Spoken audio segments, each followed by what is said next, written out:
अब आप क्या देख रहे हैं, दिखाएं आपको। देखिए, ये है आपका गोला। गेंद आपने देखी है, गेंद देखी है, बार बार मैं कह रहा हूँ गेंद देखी है कि हाँ देखी है। ये वृत्त नहीं है, कुछ लोग इसे वृत्त मान लेते हैं क्योंकि जब हम फिगर बनाते हैं ना तो वो वृत्त जैसी बनती है। देखिए, ये हमने इस तरह से बनाया और इसका नाम लिखा गोला।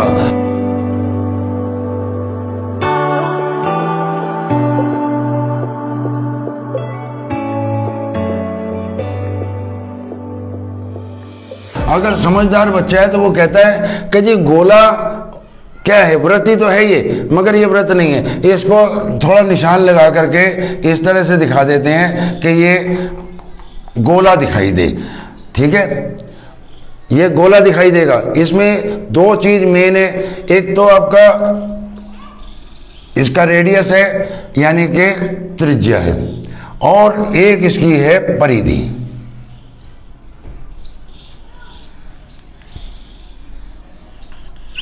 ठीक है, अब आप देख रहे हैं क्या क्या चीजें हैं इसके अंदर।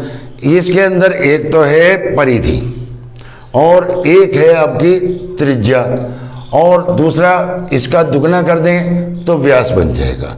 इसमें देखिए, गोले का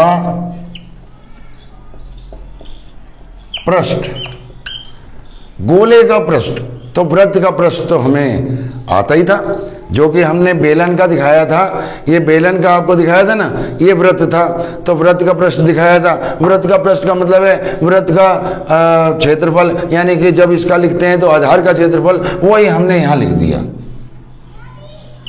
सूत्र वही है, थोड़ा सा चेंज है। इसको हमने गोले का पृष्ठ लिखना है तो हमने लिख दिया पाई आर स्क्वायर। अब जबकि ये जो पाई आर स्क्वायर है ये है वृत्त का क्षेत्रफल है, ना कि गोले का। गोले में चारों तरफ घुमा करके देखेंगे, हाथ जहां तक जा रहा है तो तब आपको दिखाई देगा कि इसका सरफेस अलग होगा, और ये होगा आपका 4 pi R square, 4 pi R square. और दूसरा देखेंगे गोले का आयतन, गोले का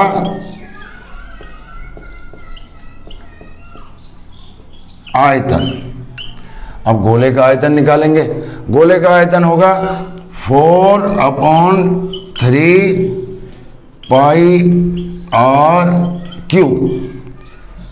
अब बच्चे पूछते हैं कि जी गोले का पृष्ठ हो गया, गोले का आयतन हो गया, तो गोले का संपूर्ण पृष्ठ भी होगा। जब बेलन का संपूर्ण पृष्ठ हो सकता है, शंकु का संपूर्ण पृष्ठ हो सकता है, तो गोले का भी संपूर्ण पृष्ठ हो सकता है। तो मैं आपको बता रहा हूं गोले का जो संपूर्ण पृष्ठ है वो तो एक बार में हो ही चुका है आपका। अब आप देखिएगा, इसी को आगे बढ़ाते हुए मैं आपको दिखा रहा हूं कि ये आपका एक गोला जो था, उस गोले के 2 पार्ट कर लिए मैंने। ये गोला है, गोले के 2 पार्ट कर लिए, हाफ कर लिया। ऐसे जैसे आप घर में आलू होता है ना, आलू को काट लेते हैं, काट करके इस तरह से उसका डिजाइन बन जाता है, और वो डिजाइन जो है आपका इस तरह से तो दिखाया जाता है, इस तरह से दिखाया जाता है। इसमें जो है ये एक रेडियस तो आपका ये हो गया, और एक रेडियस आपका हो गया ये। आप महसूस करिए, वो आप कहेंगे कि इसमें तो रेडियस 1 है, इसमें रेडियस 2 है। इसमें रेडियस इसलिए 2 है कि ये वाला यहां से यहां तक ये उस गोले का रेडियस है, त्रिज्या है, जो कि ये गोला था। ठीक, आपके समझ में आ गया। उसके बाद जब हमने इसको हाफ कर दिया तो ये जो गोला है, ये जो वृत्त है, इसकी भी तो अलग से त्रिज्या होगी। जब इसकी भी अलग से त्रिज्या होगी तो इसका मतलब ये एक सरफेस अलग से हो गया, एक सरफेस ये हो गया, एक सरफेस ये हो गया। अब समस्या आती है क्या कि अब हम यहां लिखते हैं अर्धगोला लिख लो या गोलार्ध लिख लो, अर्धगोला लिख लो या गोलार्ध लिख लो। अर्धगोला लिख लेते हैं।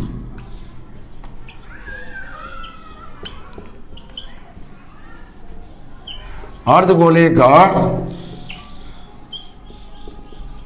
पृष्ठ, तो हमें तो गोले का आता है। हमारी समस्या क्या है कि हम एक सूत्र याद करते हैं, दूसरा फिर तैयार हो जाता है, मगर हमें घबराना नहीं है, हमें गोले का आता है, गोले का याद है, गोले का आता है, हमें गोले का याद है, तो हमें गोले का ही लिख लेना है, केवल गोले का ही लिख लो आप। अर्ध गोले का प्रश्न पूछ रहा है, हमने पूरे गोले का ही लिख लिया। अब सीधी सी बात है कि आधा ही तो करना है, अर्ध आधा ही तो करना है, तो आधा कर देते हैं, कौन सी दिक्कत है इसमें। आपका ये 2 कट गया तो आपका ये तैयार हुआ 2πr²। यहां देखिए आगे गोले का ये जो अर्धगोला है, अर्धगोले का आयतन, हमारा अर्धगोले का आयतन हम नहीं याद करेंगे, बिल्कुल याद नहीं करेंगे, हम केवल याद करेंगे गोले का आयतन। चलो तो गोले का आयतन ही लिख लेते हैं, और गोले का आयतन है 4/3πr³। ये देख रहे हैं आप, 4/3πr³, क्योंकि बार बार हम सूत्र याद नहीं करेंगे। कभी याद करने के लिए कहो जी अर्धगोले का याद करो, और कभी जो है गोले का याद करो, ऐसा हम नहीं करेंगे। हमारा सीधा साधा सिद्धांत है कि गोले का आयतन हमें याद हो गया तो हो गया, इससे ज्यादा हम याद नहीं करेंगे। अरे भाई थोड़ी सी बात है, थोड़ी सी बात है, आप 4/3πr³ याद कर चुके हैं, कोई बात नहीं, कोई दिक्कत नहीं है। अब अर्धगोला यानी कि आधा ही तो करना है उसका, लो जी हम आधा कर देते हैं। आधा करने से ये कट गया तो ये आपका आ गया 2/3πr³ हो गया। अब एक दिक्कत आ रही है, दिक्कत क्या आ रही है मालूम है कि मैंने अभी थोड़ी देर पहले कहा था आपको कि गोले का आयतन तो होता है, गोले का पृष्ठ तो होता है, गोले का संपूर्ण पृष्ठ नहीं होता। मगर एक दिक्कत है कि इसका संपूर्ण पृष्ठ जरूर होता है। इस फिगर को देख रहे हैं आप, इसका संपूर्ण पृष्ठ जरूर होगा। आप कहेंगे ये तो नई बात बताई आपने कि इसका संपूर्ण पृष्ठ होगा, तो संपूर्ण पृष्ठ क्यों होगा? आप देख लीजिए कि ये आपका हाफ राउंड है, हाफ राउंड दिखाई दे रहा है, और अभी आप देख रहे हैं ये सरफेस दिखाई दे रहा है, तो भैया इसका भी क्षेत्रफल निकाला जाएगा, क्योंकि ये था अर्धगोले का पृष्ठ, ओनली फॉर ऊपर का जो तल था उसका था। अब ये जो है आपका दिखाया जा रहा है कि इसका भी तो जुड़ेगा। जब इसका भी जुड़ेगा तो आप देख रहे हैं, तो यहां लिखेंगे हम अर्धगोले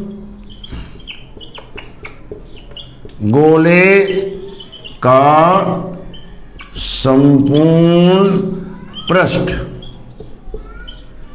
तो अर्धगोले का संपूर्ण पृष्ठ कोई दिक्कत नहीं है, तो यहां अर्धगोले का पृष्ठ प्लस आधार का क्षेत्रफल,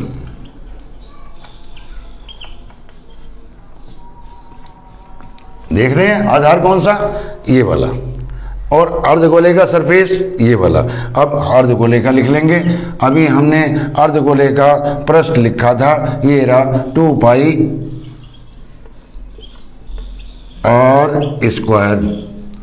और आधार का क्षेत्रफल, आधार आप देख लीजिए, बार बार कह रहा हूं मैं, सूत्र याद नहीं करनी है, केवल आपको जानकारी लेनी है कि है क्या।